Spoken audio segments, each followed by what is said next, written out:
Have you ever felt like no matter how hard you try, some things in life just don't go your way? It's like you're constantly fighting an uphill battle against an invisible force that just won't budge. Well, what if I told you that the secret to overcoming this isn't about pushing harder, but rather changing the way we see and interact with the world around us? This is where the ancient wisdom of Stoicism comes in, offering us a powerful lens through which we can navigate life's ups and downs with greater ease and resilience. Imagine for a moment that you have the clarity and calm to face any situation, not because you have control over everything, but because you understand what truly lies within your power to change. Stoicism isn't just an abstract philosophy. It's a practical toolkit for living a fulfilling and meaningful life, no matter what comes your way. Today, we're diving deep into this transformative philosophy, exploring how we can apply Stoic principles to cultivate inner peace, strength, and freedom. From letting go of what we can't control to embracing challenges with grace and courage, Stoicism teaches us to focus on what truly matters, empowering us to live our best lives. So if you're feeling stuck, overwhelmed, or just curious about how to navigate life's complexities with more serenity and purpose, you're in the right place. Join me on this journey of self-discovery and growth as we uncover the timeless wisdom of Stoicism and how it can help us thrive in an ever-changing world. And if you're eager to unlock these life-changing insights and join our community of thinkers and doers, make sure to hit that subscribe button and watch every part of this video. You won't want to miss a single moment of the wisdom we're about to share. Number 1. Dichotomy of control. At its core, the dichotomy of control is about distinguishing between what we can change and what we must accept. This idea isn't just a Stoic principle. It echoes across various wisdom traditions and psychological theories, emphasizing the power of discernment in our lives. The Stoics, particularly Epictetus, highlighted this concept most famously. He pointed out that our frustrations often arise not from the events themselves, but from our perceptions and reactions to these events. Imagine you're stuck in traffic. You can't control the traffic, no matter how frustrated you get. But what you can control is your response to being stuck. You can choose to listen to music, an audiobook, or use the time to reflect.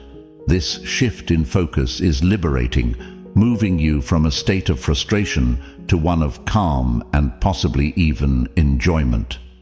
Marcus Aurelius, another Stoic philosopher and a Roman emperor, also emphasized this principle in his meditations. He advised that we should meet each event with the question, is this something that is or is not in my control? By doing this, we can focus our efforts where they count and find peace in letting go of what we cannot influence. But it's not just the Stoics who recognized this truth. Aristotle, an ancient Greek philosopher, spoke about the golden mean, finding balance in our virtues. This balance is about understanding the limits of our control and acting within them. For Aristotle, the virtue of courage, for example, lies between the extremes of rashness and cowardice, guiding us to act with bravery but also with wisdom, to know when action is futile. From a psychological perspective, Carl Jung, a Swiss psychiatrist, also touched upon this concept, though in different terms. He spoke about individuation, becoming who we truly are. Part of this process is acknowledging what is within our power to change and accepting what is not. In his words, we cannot change anything unless we accept it. This acceptance is not about resignation, but about recognizing reality so we can focus our energy more productively.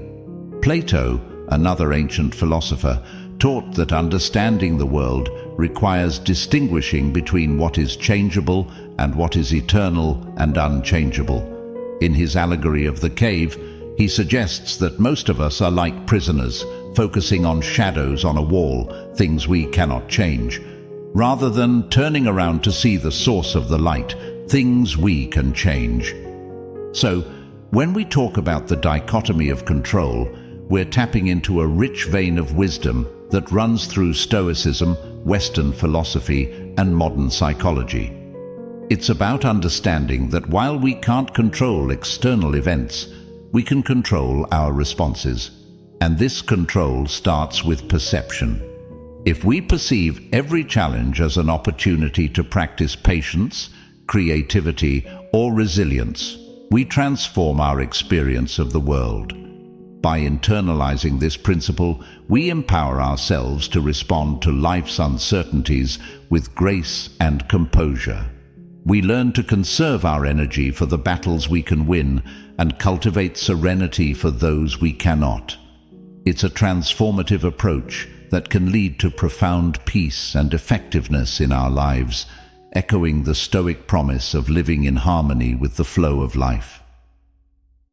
Number 2. Stop clinging to objects, people, and power. The idea invites us to reflect on our attachments and question how they influence our peace of mind and happiness. When we look closely, we realize that much of our emotional turmoil stems from holding on too tightly to things that are inherently unstable and fleeting. Consider the teachings of Epictetus, a Stoic philosopher, who emphasized that our distress comes not from the things themselves, but from our attachments to them. He famously said that we are disturbed not by events, but by our views about them. This perspective is liberating because it suggests that we can choose a different view, one that doesn't hinge on external validation or possessions. Marcus Aurelius reminded himself to be indifferent to what makes no difference. This is a powerful call to focus our energies and care on what truly matters, our character, our virtues, and how we relate to others, rather than external status or possessions. Seneca also wrote extensively about the transient nature of life and the folly of placing our happiness in the hands of fortune. By clinging to objects, people, or power, we become slaves to variables outside our control, setting ourselves up for inevitable disappointment and suffering.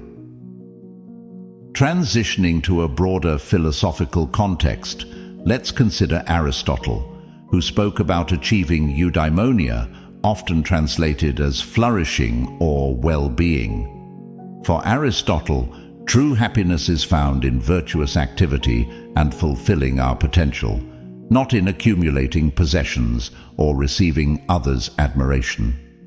Plato, too, invites us to consider what is truly valuable.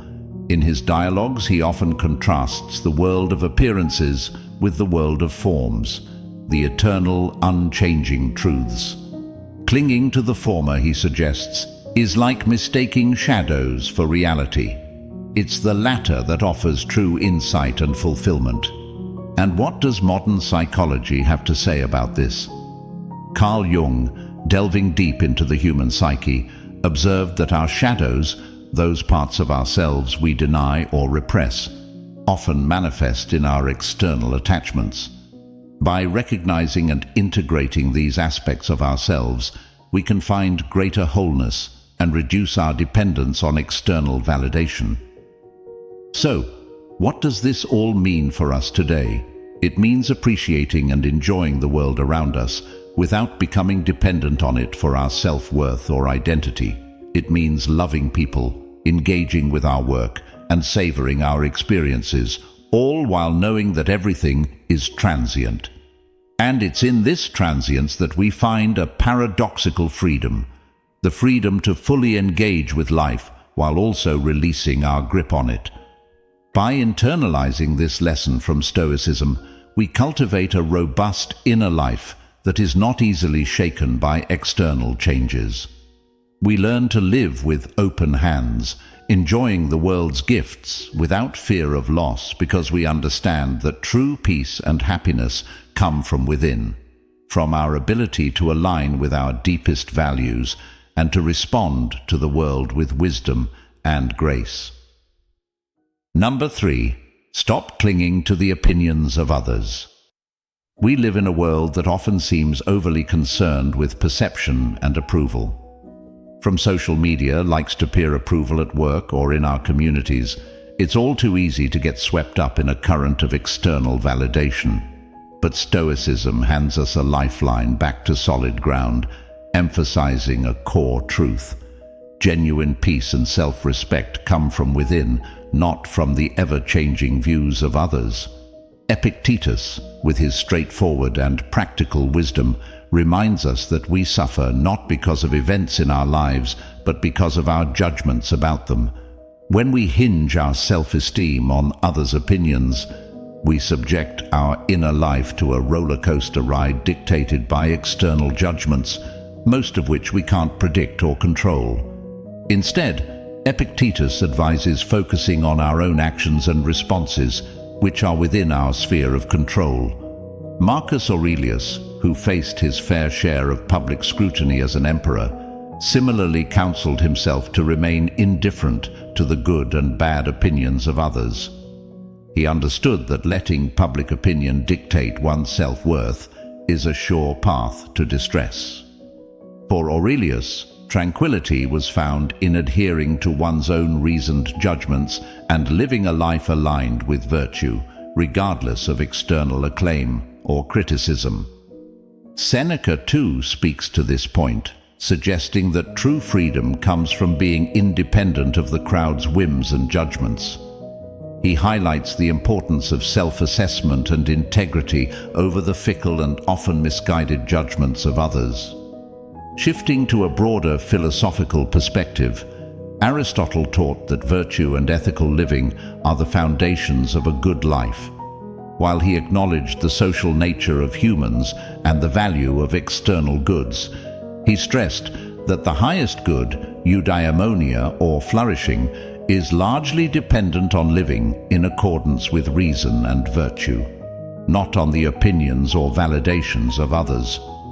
Plato encourages us to seek truth and goodness beyond the surface appearances and societal approval.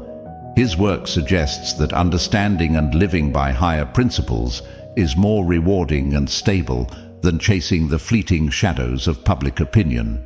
In the realm of modern psychology, Carl Jung emphasized the importance of individuation, becoming who we truly are, separate from the collective opinions and norms.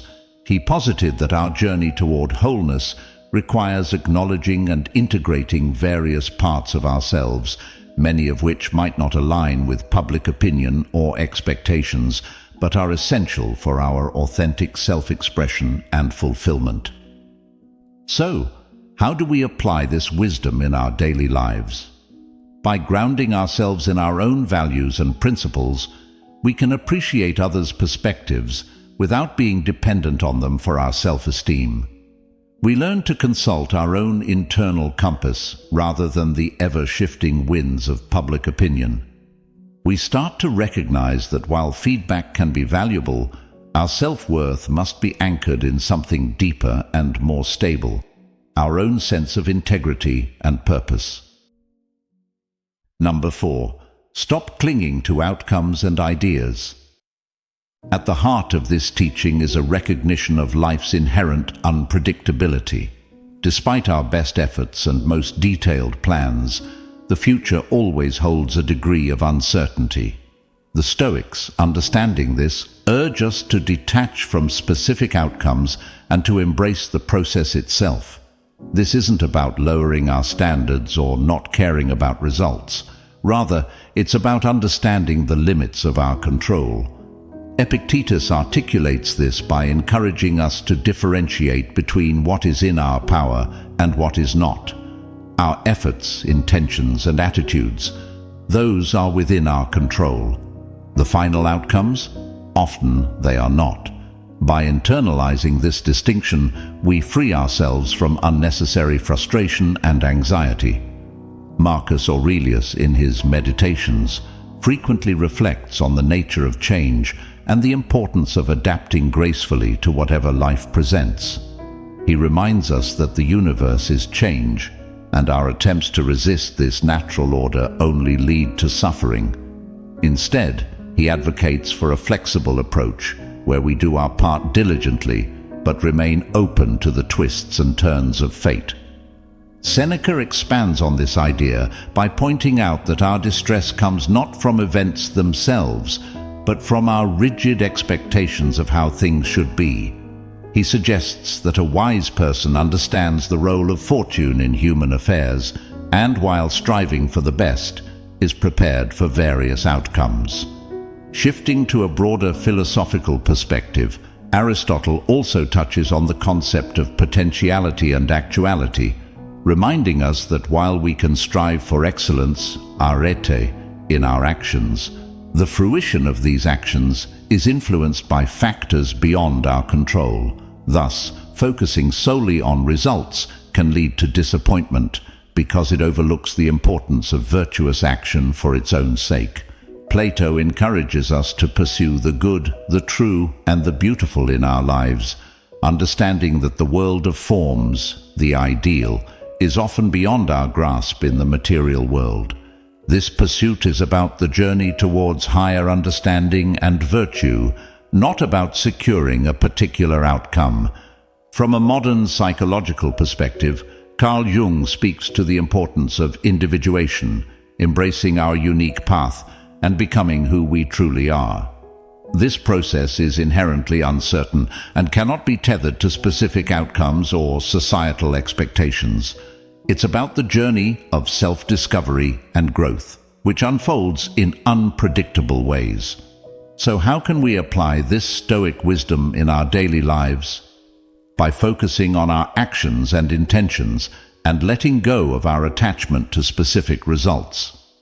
This approach doesn't mean we don't care about the outcome. Rather, it means we understand that the true value lies in our engagement with the present, in our efforts and growth along the way. When we stop clinging to outcomes and ideas, we become more adaptable, resilient, and open to the myriad possibilities life offers.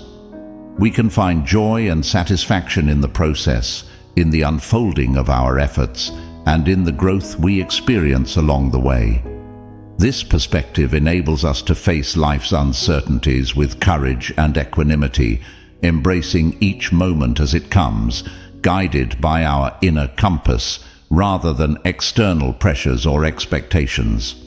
This Stoic principle invites us to live more fully in the present, to invest ourselves wholeheartedly in the journey, and to trust that, by doing so, we cultivate a deeper sense of peace and fulfillment, no matter what the future holds. As we wrap up our journey today, remember that the wisdom of Stoicism isn't just about enduring life's storms, it's about learning to dance in the rain, embracing each moment with courage and grace. Your journey through life is unique, filled with its own challenges and triumphs, and by applying these timeless Stoic principles, you're equipping yourself with a compass that guides you to inner peace and resilience, no matter where you go. Thank you for joining me here at Stoic Journal. Your presence and engagement in this community enrich our collective journey toward wisdom and understanding. If you're eager to dive deeper into the art of living well, please check out one of the suggested videos on the screen. Continue to nurture your mind, cultivate your virtues, and walk your path with heart. Until next time, remember, the best part of your journey is yet to unfold. Keep exploring, keep questioning, and keep growing.